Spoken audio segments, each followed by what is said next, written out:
I'm trying to get my head around how to solve just a very brief, probably about 10-minute review, and then I'm going to introduce a new concept here. So I'll go ahead and share my screen here momentarily. And go ahead and go to joinpd.com like we did with Mr. Mullen just a moment ago. And then today's code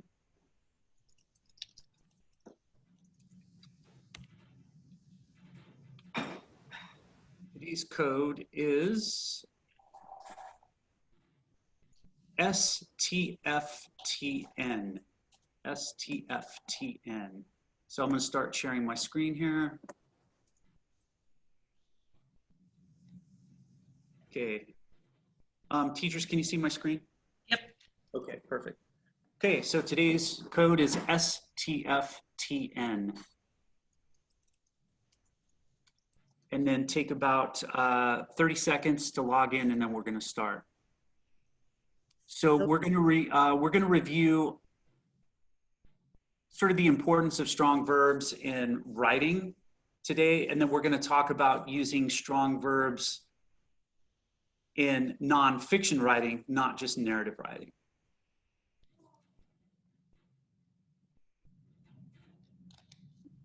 Okay, so let's get started. So the past couple days, this week, we've been looking at using strong verbs in our writing. So the beauty of using strong verbs in our writing is it doesn't matter whether it is narrative writing, expository, or persuasive. If you use strong verbs in your writing, it's going to make it much more entertaining and actually informative for the reader. So, quick question. Sometimes sentences with dead verbs can make good topic sentences. Would you agree or disagree with that statement? So go ahead and click the response bar down at the bottom.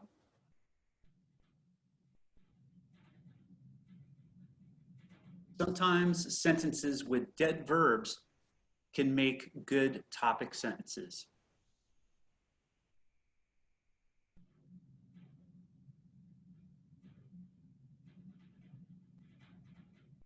Okay, take about 10 more seconds. We still have some more people kind of logging in here. 52 of you said true, and that is correct. Sometimes, yesterday we talked about how the context of a sentence or where that sentence is positioned makes a difference. So a dead verb like were or am or something isn't necessarily a death sentence. It isn't the final judge of whether sentences are good is good or bad. It just depends on where that's at. So the example that we talked about yesterday is the kids in room 207 were misbehaving again. So by itself, and that's the sentence that we have there in red. So by itself, the kids in room 207 were misbehaving again. I would likely say, you know, we've got a dead verb there. We need to have a much better picture or understanding of what misbehaving looks like, sounds like. So we want to try to incorporate as many of the 5 senses as we can. So the kids in 207 were misbehaving again. I would, if I saw that sentence by itself in a piece of your writing, I would say, we need to go back and change that. However, if we added additional sentences to that gave us a better indication of what misbehaving actually looks like, then we would be okay. So the kids in room 207 were misbehaving again. Spitballs stuck to the ceiling. Paper planes whizzed through the air. So even though we didn't necessarily juice this sentence right here for the misbehaving, we address that in the subsequent sentences. So dead verbs, like I said, it just depends on how we use them. So here we have a pretty good topic sentence. It sets the stage. We know that those students are misbehaving. And then the sentences that follow give us those images. Now, what I want to talk about for just about the next 5 minutes, and we're not going to spend a lot of time on this today, is how strong verbs are just as important in nonfiction writing. So this next slide. So this is a paragraph, and make no mistake, the vocabulary in this paragraph and the sophistication of this paragraph, it's not what a typical sixth grader would read, but it's one of my favorite opening paragraphs, and it's from a book called Guns of August. Barbara Tuchman is a Pulitzer Prize winning author, and she's a historian. Guns of August, it's a nonfiction book about World War I. And so it is a nonfiction book. But I want to read this paragraph aloud to give you an idea of how you can incorporate strong verbs in vivid language and still use, like, I guess, verbs that we would normally associate with storytelling and narrative writing, and watch how Barbara Tuchman uses language in a nonfiction book. So this is the paragraph. So gorgeous was the spectacle on the May morning of 1910, when 9 kings rode in the funeral of Edward VII of England, that the crowd, waiting in hushed and black-clad awe, could not keep back gasps of admiration. In scarlet and blue and green and purple, 3 by 3, the sovereigns rode through the palace gates, with plumed helmets, gold braid, crimson sashes, and jeweled orders flashing in the sun. After them came 5 heirs apparent, 40 more imperial or royal highnesses, 7 queens, 4 dowager and 3 regnant, and a scattering of special ambassadors from uncrowned countries. Together, they represented 70 nations and the greatest assemblage of royalty and rank ever gathered in one place, and, of its kind, the last. The muffled tongue of Big Ben told 9 by the clock as the cortege left the palace. But on history's clock, it was sunset, and the sun of the old world was setting in a dying blaze of splendor, never to be seen again. Okay? There is a lot going on in that paragraph. So we have a lot of images, we have a lot of, we have figurative language, we have strong verbs, we have a lot of adjectives being used to describe that scene. So this is the paragraph. I want you to take a quick look at it, read this as best you can, and then I want you to think of some questions that you have about this paragraph.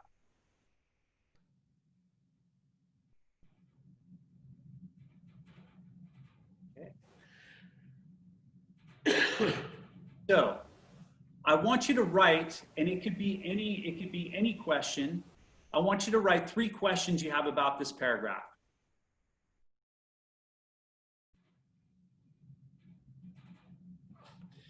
And ordinarily, like ideally, I'd like to have a split screen here so you could see the paragraph and ask the questions, but we're just about out of time anyway. So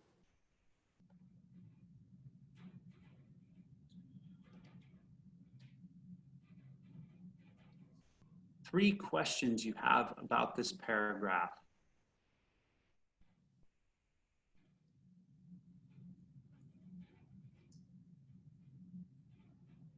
What are their names? Why are they in a funeral? That's a great question. I wonder why the author wrote this paragraph. How did he die? When did it happen? Good. Somebody's using the who, what, when, where, why, how. Very good. But Edward VII, how did he die? Okay.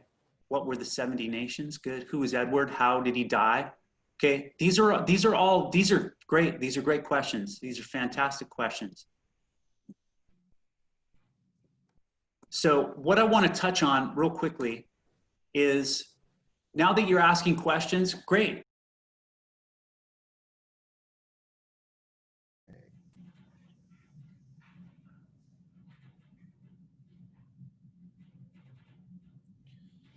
Okay, we're going to talk about the final and the last habit of effective readers, and that's they always summarize.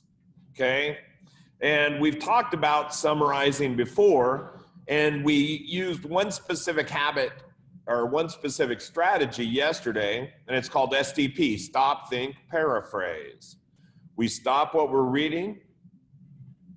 You can even like put your hand over the text or keep your finger in the book and shut the book. We think about what we just read, and then we paraphrase and we put it in our own words. Today we're going to learn another strategy of summarizing for informative text, and that is using key words. Using key words. So here we go. We're going to read an article called At the Head of Her Class and Homeless. And as we go through this, we're going to model and practice what it is to use key words when we summarize. And so here's the article. Read it with me, please.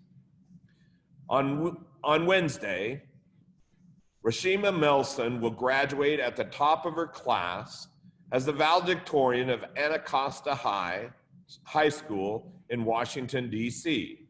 She's headed to Georgetown University this fall on a full scholarship. Melson has excelled at her homework, but for the past 6 years, she hasn't had a home to do that work in.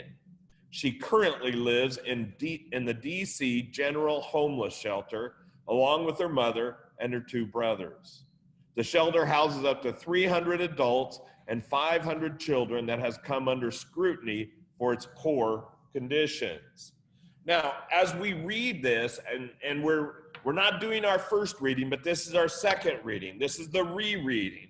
As we reread this, we start noticing that there are certain words that keep on popping up. The first one is, of course, home. Home, homework, homeless. There's this issue that has to do with her home. And it's made very, very plain in the first paragraph by the repeat of the word home. I also highlighted the word class, because even though it's not, well, it is repeated first in the title, but then also in the first sentence. And even though it's not repeated over and over and over again, we're going to see that that's an important word, and it is repeated. When we remember, the titles always give us a clue about what the topic is. So let's go to the next one. So at the head of her class and homeless, if we start looking at this and we start looking at all the words that are repeated, we would have class, home, and at the very bottom, shelter. So if I was to take those 3 words, home, class, and shelter, and use them in a sentence to describe this paragraph, I might come up with this sentence. Rashima Melson is a smart girl who's going to college, though she has been homeless for a while. Now, that doesn't have all the details that this paragraph has, but it is a summary, and it is a good, simple summary of the paragraph, and that's what we're looking for.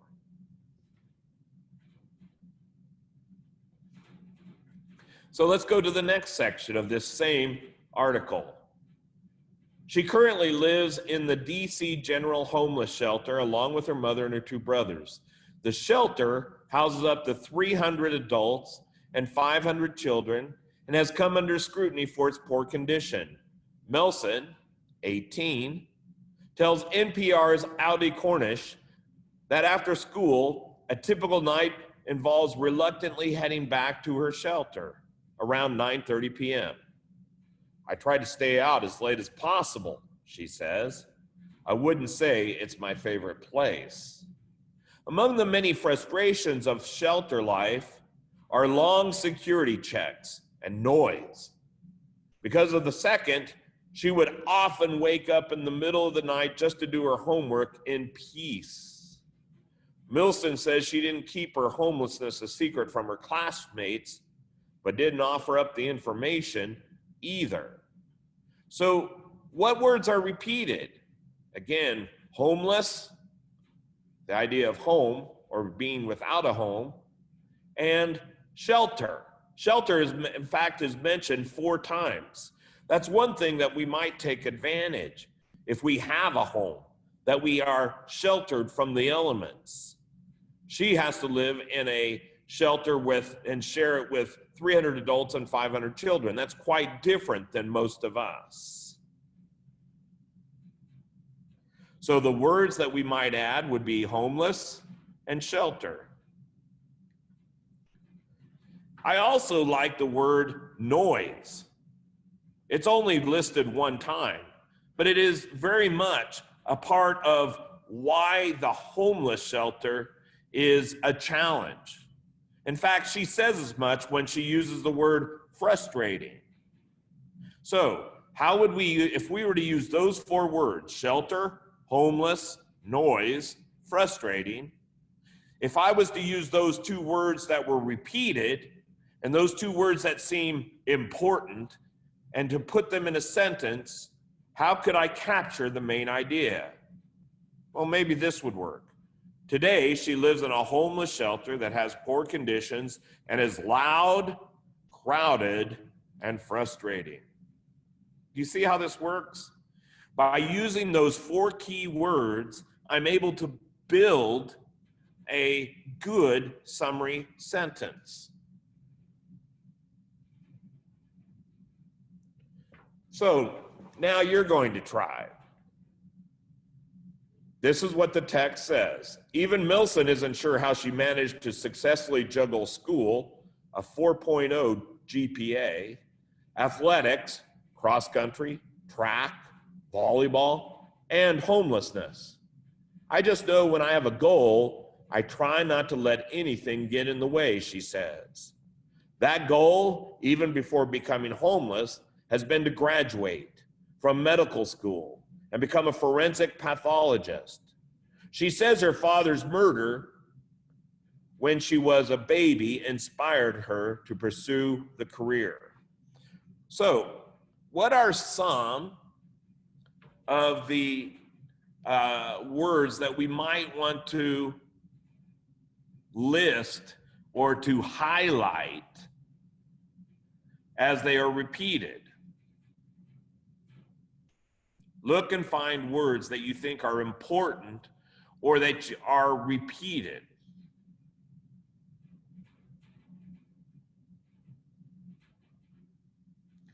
Well, here's one that's repeated. Goal.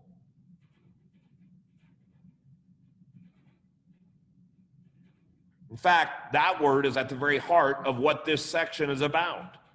One way that she has raised herself up out of homelessness, or to be successful in spite of homelessness, is that she relies upon herself having goals. I just know when I have a goal, I try not to let anything get in the way. That goal, even before becoming homeless, has been to graduate. So she even tells us what the goal is. Okay? So, one word we might have, goal. And what is her goal? That would be an important word. Graduate. What other words might you add? Well, now's the time for you to write your response. So down below at the bottom of the slide, you have a place where you can enter in what you think would be a good summary for these 2 paragraphs, this section. Now it's time for you to try. Go ahead. I'm going to give you 2 minutes. Do it now.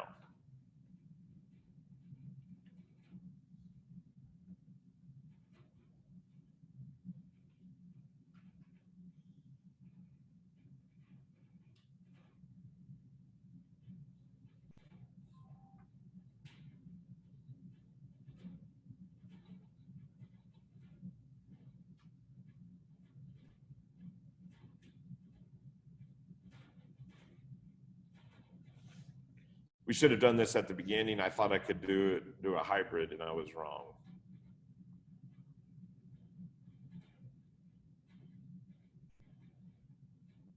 Thank you for getting on so quickly. You guys are getting to be pros at this.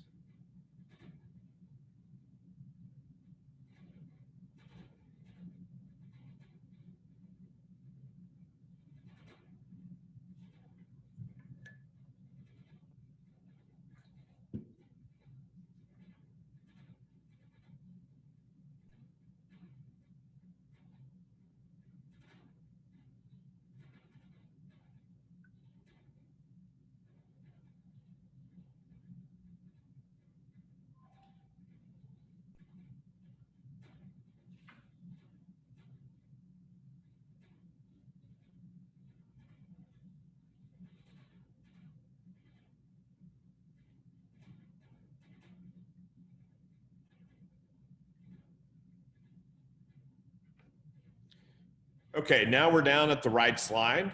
Go ahead, down below, click your sentence that you might use. You might want to use those words, goal, graduate, and there's another one that I saw that was probably captures the heart of it, successful.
Okay, we'll start looking at some responses. Keep writing if you are not finished, but let's look.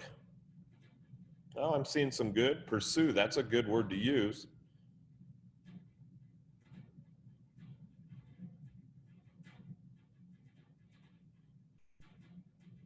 Yeah, we're still getting there.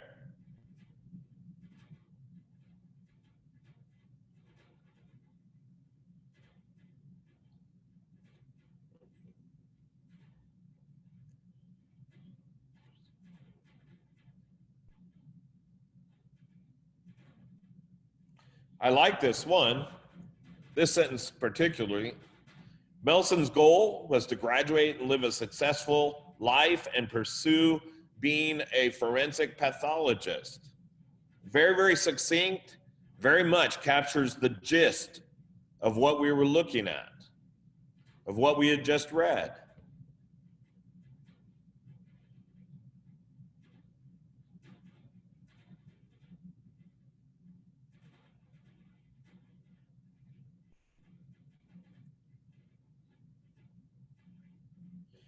Milson isn't sure how she managed to successfully go to school when she was homeless.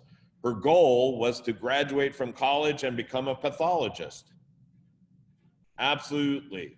If you get the idea of a goal as carrying her through her hard times, you've got the gist, you've got the main idea of those two paragraphs.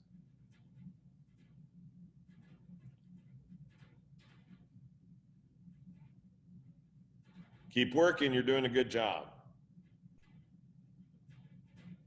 This one is very, very at the very heart of it. It says, Melson has a goal to graduate and become a successful forensic pathologist. Perfect. Her goal is to graduate from medical school and be successful. Right.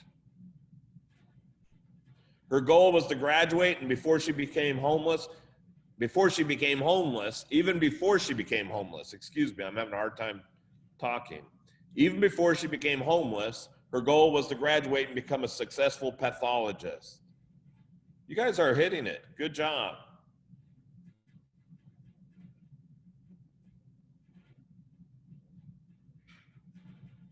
She has a goal to graduate and pursue her dream to be a successful pathologist. So, you guys are hitting it. You're doing very, very well with this first one. So let's look at another one. Let's try again. But it's never been easy. Along the way, we stumbled and we started struggling as a family, she says. And when those struggles began, she considered quitting sports and getting a job. But her coaches and teachers convinced her otherwise. They were just like, don't worry, you're doing the best you can. Keep it up. Just do what you have to do, she says. They were always there for me. They took a lot of stress from my mind. Okay? This time I'm not going to help you pick the words. But look, they're there in the paragraphs. There are important words that stand out at the very heart of what this is about, but there are also repeated words. See if you can find them and make a sentence for yourself. Go ahead and respond again at the bottom. You have 2 minutes.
Did you see the repeated word struggle or struggling?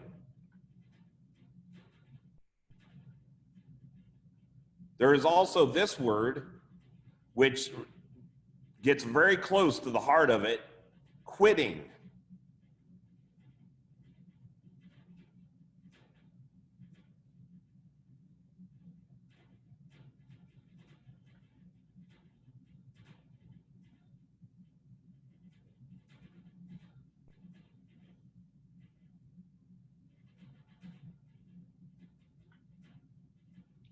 So let's look at some of the responses that we have. She said that it would never be easy, but there are always people who would be there for me. She's glad to have people who would take all those struggles away from her. Those people wanted to make sure she never quitted. She considered about quitting sports and getting a job. There began struggles. You've got half of it. This one right here, the second one, you have half of the idea of those two paragraphs. You're doing good. Keep it coming.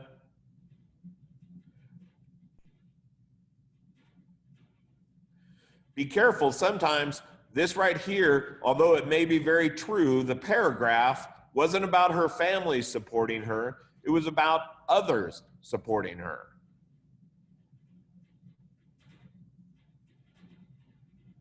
Melson had a terrible life, but she pushed through her hardships. She could have given up and went down the wrong path, but she decided to push through her troubles and became her dream or realized her dream. That's good. Those who believed in her helped her greatly because they supported her. Absolutely right. Stress might be a word that you would use, but that's not a summary. That wouldn't get you your points. Her family was struggling, so it was for her to get a job. You need to reread it because I think you're missing the point of your paragraphs.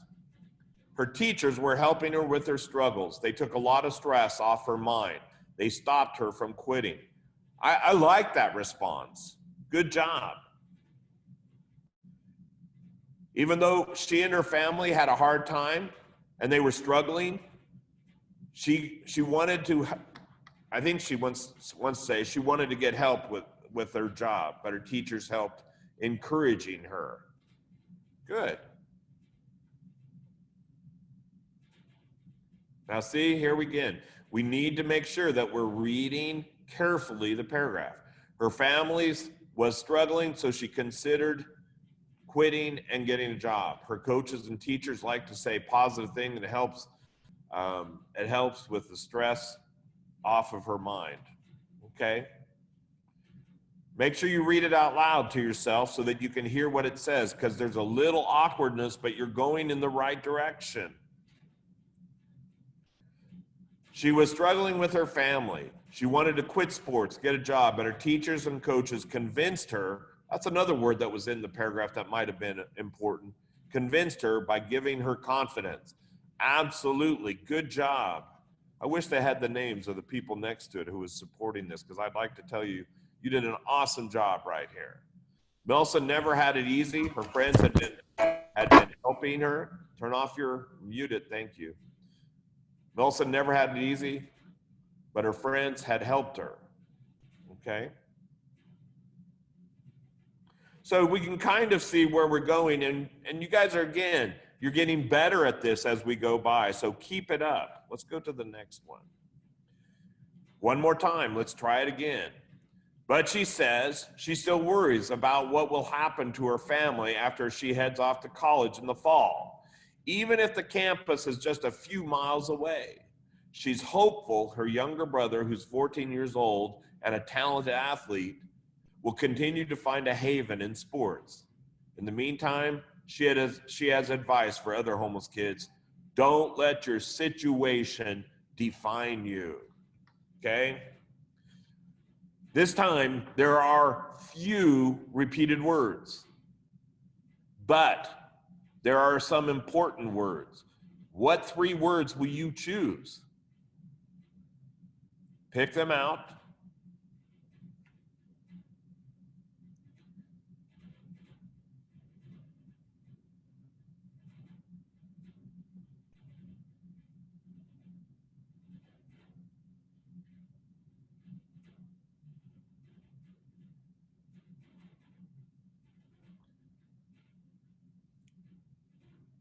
And let's begin writing our sentence below.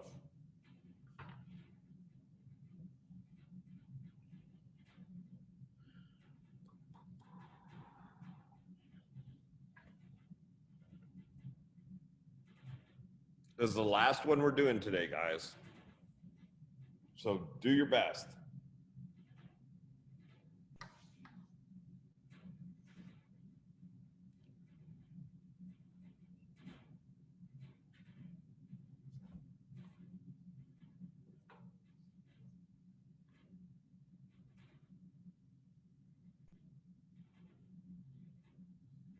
If you're having a hard time picking out words, let me help you. I like the word worry or worries and hopeful.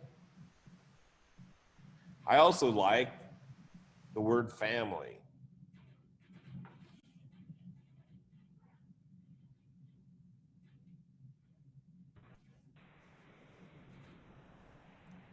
Okay, about another 15 seconds, then we'll look at responses.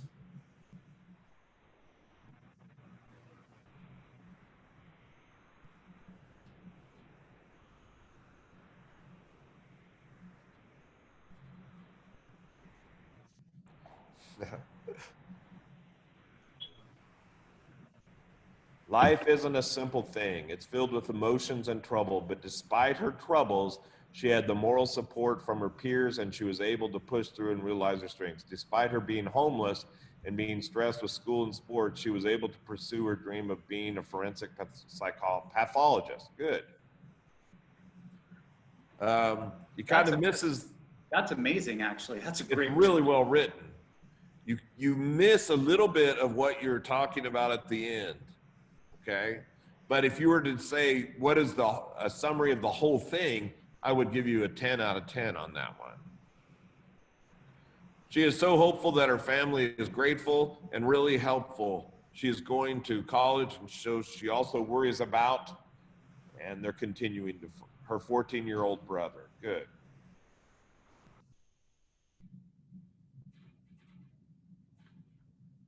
Yeah. She still worries what will happen to her family after she goes to college. She hopes her little brother continues being a talented athlete. In the meantime, she has advice for homeless kids. Okay?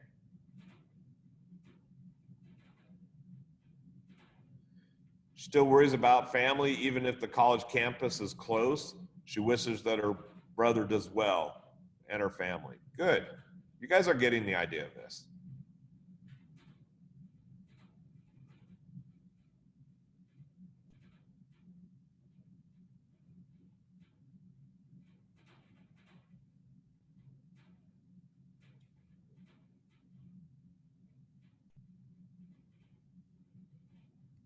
She is worried to leave her family. Good. So she hopes the best for them.